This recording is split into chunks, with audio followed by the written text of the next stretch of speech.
SLBC tunnel incident జరిగి ఈ రోజుకి 12 రోజులు అవుతోంది.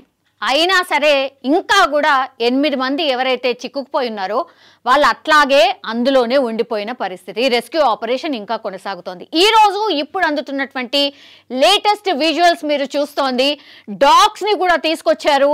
ఆ డాగ్స్ ద్వారా ఎగ్జాక్ట్లీ ఇప్పుడు ఆ 8 మంది ఎక్కడైతే చిక్కుకుపోయి ఉన్నారో వాళ్ళని వెతకడానికని టన్నల్ లోపలికి పూర్తిగా ఈ డాగ్స్ ని కూడా తీసుకువెళ్ళబోతున్నారు. సో ఇది లేటెస్ట్ డెవలప్మెంట్. ఈ డాగ్స్ స్పెషాలిటీ ఏంటి, ఈ డాగ్స్ ని ఎక్కడి నుంచి తీసుకొచ్చారు ఏంటి అనేది ఒకసారి చూద్దాం. ఎస్ఎల్బిసి టన్నల్లో మృతదేహాలు గుర్తించడానికి కేరళ నుంచి క్యాడవర్ డాగ్స్ ని తీసుకొచ్చారు. 2 ఎయిర్ ఫోర్స్ హెలికాప్టర్స్ లో 2 డాగ్స్ ని తీసుకొచ్చారు. మనం 2 డాగ్స్ ని చూడొచ్చు. సో రెస్క్యూ టీమ్ డాగ్స్ ను టన్నల్లోకి తీసుకొని వెళ్ళాయి. ఐఐటి నిపుణుల బృందంతో సింగరేణి అట్లాగే ఎన్డీఆర్ఎఫ్ బృందాలు టన్నల్లోకి వెళ్ళాయి. Disaster management special chief secretary Arvind Kumar అక్కడ ఉన్నటువంటి పరిస్థితుల్ని అన్నిటినీ గమనిస్తూ పూర్తిగా టన్నల్ లోపల ఎట్లాంటి రెస్క్యూ ఆపరేషన్ నడుస్తుంది ఏంటి అనేది కూడా చూసే ప్రయత్నం చేస్తూ ఉన్నారు. ఇవే ఎయిర్ ఫోర్స్ కి సంబంధించిన 2 విమానాలు. ఆ 2 విమానాల్లోనే 2 డాగ్స్ ని తీసుకొచ్చారు. ఆ డాగ్స్ స్పెషాలిటీ ఏంటంటే మనకు తెలుసు ఈ బాంబ్ స్క్వాడ్ ఇట్లాంటివి ఎక్కడైతే ఈ బాంబ్ కి సంబంధించిన ఆనవాళ్ళు ఎక్కడున్నాయి ఏంటి అనేది, అండ్ దట్టు ఎక్కడైనా హత్యలు జరిగినప్పుడు కూడా ఈ క్లూస్ ని సేకరించడానికి ఇట్లాంటి డాగ్స్ ని అయితే యూజ్ చేస్తారు. ద సేమ్ ప్రొసీజర్ ఇప్పుడు టన్నెల్లో చిక్కుకుపోయిన ఆ 8 మంది ఎక్కడున్నారు అని తెలుసుకోవడానికి ఎగ్జాక్ట్ లొకేషన్ ని ట్రేస్ చేయడానికి ఇప్పుడు డాగ్స్ ని అయితే తీసుకొచ్చారు. ఇవన్నీ కూడా వెల్ ట్రైన్డ్ ఆర్మీకి సంబంధించిన డాగ్స్. అవి కూడా 2 డాగ్స్ ని తీసుకొచ్చారు. ఈ ఎయిర్ ఫోర్స్ విమానాల్లో విత్ ఆల్ ది ప్రిపరేషన్ ఈ డాగ్స్ ని అయితే తీసుకొచ్చిన పరిస్థితి. సో రెస్క్యూ ఆపరేషన్ లో ఇకపై రోబోలు కూడా తీసుకోబోతున్నారు. సో గవర్నమెంట్ ఎక్కడ కూడా కాంప్రమైజ్ కావట్లేదు, గవర్నమెంట్ ఎక్కడ కూడా వెనక్కి తగ్గట్లేదు. ఆ 8 మంది ఆచూకీ తెలుసుకోవడానికి ఏ ఉన్నా సరే టెక్నికల్ గా కానీ లేకపోతే ఇట్లా డాగ్స్ ని ఉపయోగిస్తూ కానీ అన్నిటి ద్వారా అన్ని ప్రయత్నాలు చేస్తోంది అనే దానికి ఉదాహరణని ఇవన్నీ కూడా. ఎస్ఎల్బిసి టన్నల్లో 13వ రోజు రెస్క్యూ ఆపరేషన్ కొనసాగుతోంది. మృతదేహాల కోసం మార్క్ చేసిన ప్రదేశాల్లో తవ్వకాలు జరుగుతున్నాయి ప్రస్తుతం. అండ్ దీంతో పాటుగా డీ వాటరింగ్ కొనసాగుతోంది. అంటే వాటర్ ఎక్కడైతే ఊటలాగా ఊరుతుందో వాటన్నిటిని కూడా డీ వాటర్ చేస్తున్నారు, బయటకి పంప్ చేస్తున్నారు. టీబీఎం మిషన్ ప్లాస్మా కట్టర్లతో రెస్క్యూ బృందాలు కట్ చేస్తున్నాయి. అది దగ్గర 550 నుంచి 700 టన్నులో ఉన్నటువంటి మిషన్ టీబీఎం మిషన్, అంటే టన్నల్ బోరింగ్ మిషన్. అది ఇప్పుడు కీలకంగా అందులో స్టక్ అయిపోయిన పరిస్థితి. అక్కడే 8 మంది ఇరుక్కుపోయిన సిచ్యువేషన్. సో ఆ మిషన్ నే ఏకంగా అది 1000 కోట్ల మిషన్, దాన్నే కట్ చేస్తూ ఉన్నారు. ఆ ప్రాసెస్ కొనసాగుతోంది. అండ్ కన్వేయర్ బెల్ట్ మళ్లీ మొరాయించడంతో నిలిచిన మట్టి తరలింపు.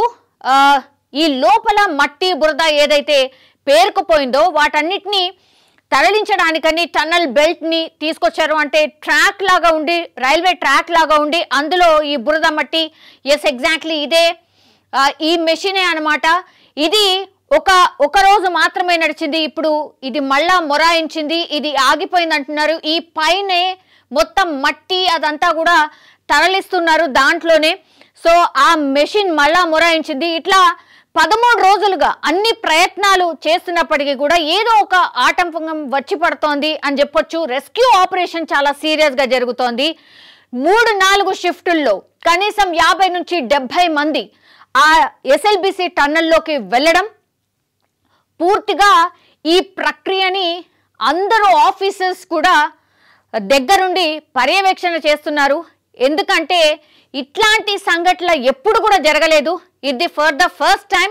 టన్నల్లో వర్క్ చేసిన వాళ్ళు, టన్నల్ కి సంబంధించిన ఎక్స్పర్ట్స్ కూడా అదే చెప్తున్నారు. ఇది ఫర్ ద ఫస్ట్ టైం చూస్తున్నాం ఇట్లాంటి పరిస్థితి. సో అందుకని ఇది ఒక లెసన్ అవుతుంది. మళ్ళీ ఫర్దర్ గా ఇంకెక్కడైనా ఇట్లాంటి ఇన్సిడెంట్ జరిగినా కూడా ఇక్కడ ఎట్లయితే ఈ ఆపరేషన్ కండక్ట్ చేస్తారో ఇది ఒక లెసన్ అవుతుంది. దీన్నే ఇంకొక చోట ఎక్కడైనా జరిగినప్పుడు ఇట్లాంటివే చెయ్యాలి అనేటువంటిది కూడా ఒక లెసన్ లాగా అందరు తీసుకుంటున్న పరిస్థితి. అందరు కూడా కష్టపడుతూ ఉన్నారు.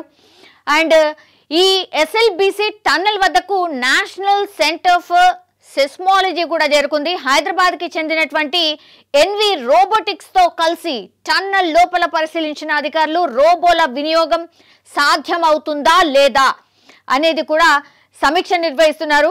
అవసరమైతే రోబోలు వాడాలని తెలంగాణ ముఖ్యమంత్రి రేవంత్ రెడ్డి అధికారులను ఆదేశించిన నేపథ్యంలో రోబోలని యూజ్ చేస్తే ఏమైనా లాభం ఉంటుందా లేదా, రోబోలు ఏమైనా చేయగలుగుతాయా, మాన్యువల్గా ఎవరైతే ఆ లోపలికి వెళ్ళలేకపోతున్నారో అట్లాంటిది రోబోలు ఏమైనా యూజ్ చేస్తే ఫలితం ఇస్తుందా, ఈ ప్రయత్నం కూడా డెఫినెట్లీ జరగబోతోంది. దానికి సంబంధించి ఎన్వి రోబోటిక్స్తో కలిసి టన్నల్ లోపల కొంతమంది అధికారులు ఆఫీసర్స్ వచ్చి అక్కడ ఉన్నటువంటి సిచ్యువేషన్ని చూసి వెళ్ళారు. ఆ తర్వాత డిసిషన్ అయితే తీసుకోబోతున్నారు. సో యాజ్ ఆఫ్ నవ్ అయితే ఇప్పుడు ఎస్ఎల్బిసి టన్నెల్లో రెస్క్యూ ఆపరేషన్ 13వ రోజు కూడా చాలా సీరియస్గా కొనసాగుతోంది.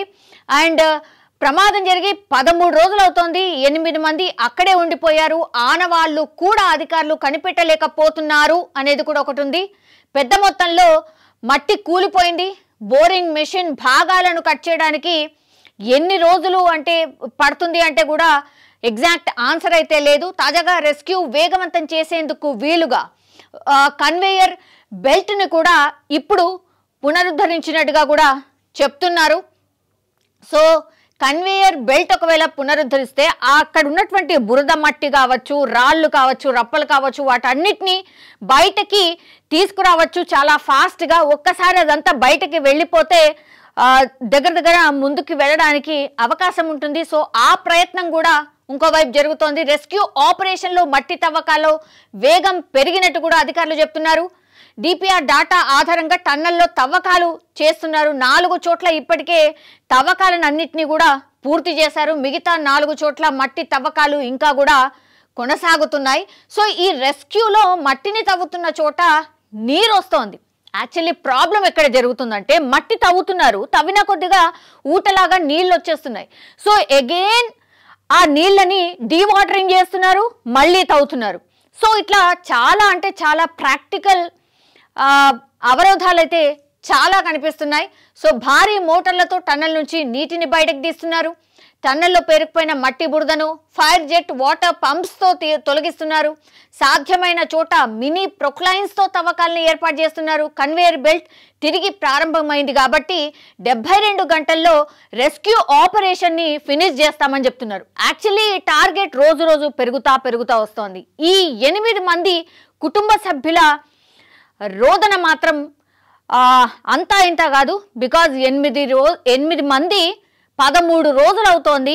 ఇవాళ బయటకు తీస్తారు అని ఎదురు చూడడం తప్పించి పాపం ఎట్లాంటి ఫలితం రావట్లేదు. అన్ని ప్రయత్నాలు జరుగుతున్నాయి. ఈ డాగ్స్ని కూడా తీసుకొచ్చి లోపల ఈ డాగ్స్ ఏమైనా గుర్తిస్తాయా, వాళ్ళు ఎక్కడున్నారు అనేది గుర్తిస్తాయా అనే ప్రయత్నం కూడా జరుగుతోంది. As well as CM Revanth Reddy ఆదేశించినట్టుగా రోబోలను కూడా పాసిబిలిటీ ఉందా, ఇవన్నీ కూడా ప్రయత్నాలు జరుగుతున్నాయి. చూడాలి మరి. ఈ డాగ్స్ని లోపలికి తీసుకువెళ్లారు కాబట్టి ఎస్ఎల్బిసి టన్నెల్లో తీసుకెళ్లిన తర్వాత ఇవి ఏమైనా గుర్తిస్తాయా, ఆ జాడ ఏమన్నా తెలుస్తుందా, ఒక ఆశతో అయితే అందరు ఎదురు చూస్తున్న సిచ్యువేషన్ అయితే కనిపిస్తోంది. ఇది 13వ రోజు రెస్క్యూ ఆపరేషన్ స్టార్ట్ అయ్యి 13 రోజు అయినా సరే ఒక ఎండ్ కార్డు పడాలని, వీళ్ళు ఎక్కడున్నారు, 8 మంది ఎక్కడ చిక్కుకుపోయి ఉన్నారు అనేది ఈ డాగ్స్ ద్వారా అయినా సరే గుర్తించాలి అని మనం కూడా కోరుకోవాల్సిందే. బికాస్ అందరు కూడా విశ్వ ప్రయత్నాలు చేస్తున్నారు. కానీ ఇంకా కూడా ఎస్ఎల్బిసి టన్నెల్లో చిక్కున్న 8 మంది జాడ మాత్రం ఇంకా తెలియనటువంటి సిచ్యువేషన్ అయితే కనిపిస్తోంది. బట్ ఇప్పుడైతే ఈ డాగ్స్ ఏవైతే ఉన్నాయో ఇవి కేరళ నుంచి వచ్చినటువంటి క్యాడవర్ డాగ్స్ ఇవి. సో ఈ డాగ్స్ ద్వారా అయినా సరే కొంత ఒక ఆశనైతే చిగురించింది అని చెప్పొచ్చు. వాళ్ళ ఫ్యామిలీ మెంబర్స్ కూడా అందరు కూడా ఎదురు చూస్తున్నారు. అట్లాగే రాష్ట్ర సర్కార్ దేశం అంతా కూడా ఎదురు చూస్తోంది. బికాజ్ ఎప్పుడైతే ఈ టన్నెల్ కొలాప్స్ అయిపోయింది ఆర్ ఈ టన్నెల్లో ఇన్సిడెంట్ జరిగినప్పటి నుంచి కూడా అందరూ కూడా ఇటువైపే చూస్తున్నారు, ఏం జరుగుతోంది ఆపరేషన్ రెస్క్యూ ఆపరేషన్ అన్నట్టుగా. సో చూడాలి ఈ డాగ్స్ అయినా సరే ఈ 8 మంది ఆచూకీ గుర్తిస్తుందా అనేది వేచి చూడాల్సిందే.